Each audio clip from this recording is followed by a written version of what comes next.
How do I make a good CV that stands out and puts me at the head of the pack?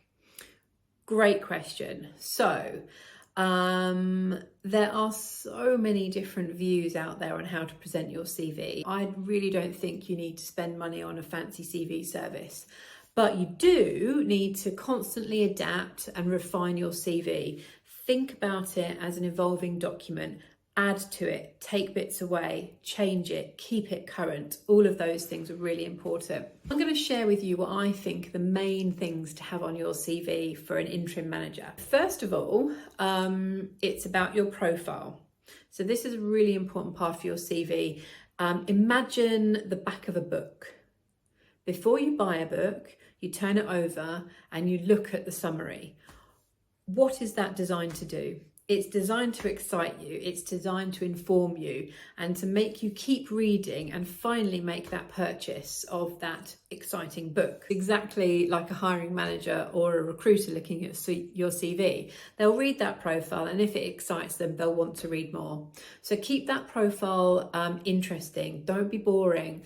Tell people what they will experience by hiring you.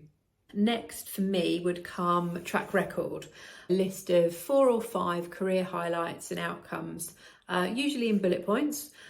These are your greatest hits.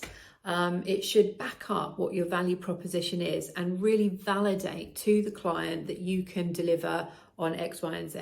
After that, the main body of your CV, and this is where the detail really is. So work in reverse order.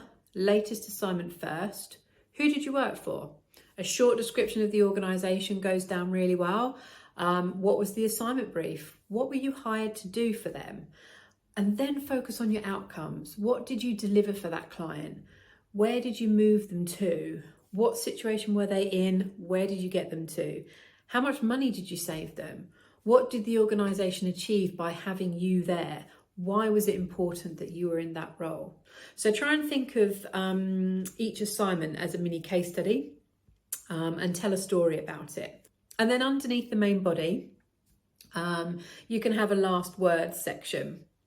You don't need to call it that, but what I mean is it's the list of your qualifications, it's your voluntary work, it's any NED appointments that you have, anything additional that would then sort of add value to your CV. And that's about it really. I would say that it's the last 5 to 10 years that a client is really interested in.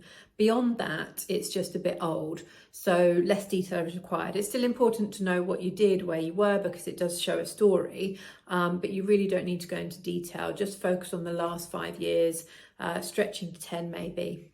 Hopefully that helps.